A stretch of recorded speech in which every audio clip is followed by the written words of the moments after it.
کا ارادہ کمزور ہو جاتا ہے، یہاں تک کہ ہوتے ہوتے دل سے توبہ کا ارادہ کلی طور پر ختم ہو جاتا ہے۔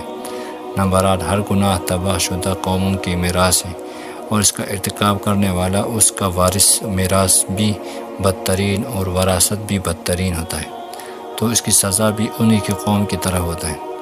نمبر 9، معصیت کی وجہ سے بندہ اللہ کی نظر میں ذلیل ہو جاتا ہے، بعض اوقات نجاست کے کیڑے سے بھی زیادہ ذلیل ہوتا ہے۔ نمبر 10، گناہوں کی نحوست کے اثر سے غیر گناہ گار بلکہ حیوان بھی محفوظ نہیں ہو رہتے، جب اللہ کا عذاب آتا ہے تو سب ہی متاثر ہوتے ہیں، اس لیے گناہ گار کو سمجھانا، اس کے ہاتھ کو روکنا سب کی ذمہ داری ہے۔ نمبر 11، کثرت گناہ کی وجہ سے دل سے گناہ کی مضرت کا احساس ختم ہو جاتا ہے، یہی ہلاکت کی علامت ہے۔ نمبر 12، معصیت ذلت کا سبب بنتی ہے، اور عزت تو بس اللہ کی اطاعت ہی میں ہے۔ نمبر 13، معاصی عقل میں فساد پیدا کر دیتے ہیں، اور کیونکہ ان کی وجہ سے عقل کا نور بجھ جاتا ہے، اور جب نور بجھ جاتا ہے تو ضعف اور فساد لازمی آ جاتی ہے۔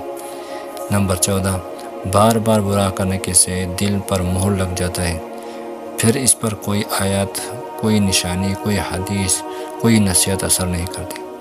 نمبر 15، گناہوں کی وجہ سے ہر جگہ فساد برپا ہو جاتا ہے، کیا پانی اور کیا ہوا، کیا کھیتیاں اور کیا مکانات، کوئی چیز بھی متاثر ہوئے بغیر نہیں رہ سکتی۔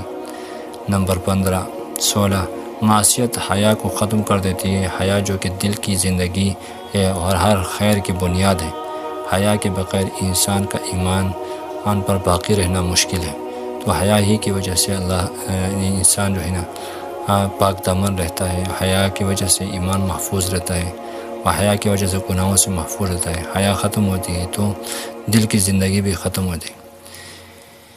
نمبر 17، گناہوں پر جری ہونا دلیل اور نشانی ہے کہ ایمان کے ضعف کی، ظلمت قلب کی اور بصیرت کے فقدان کی۔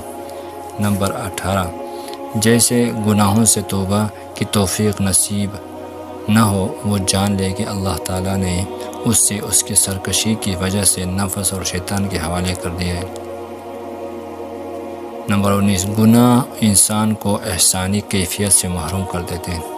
نمبر 30، گناہوں کی وجہ سے نعمتیں زائل ہو جاتی ہیں، اور مصیبتیں اور پریشانیاں نازل ہوتی ہیں، اور حضرت علی رضی اللہ عنہ سے کا قول ہے کہ مصیبت آتی تو ہے گناہوں کی وجہ سے، اور دور ہوتی ہے صرف توبہ کی وجہ سے۔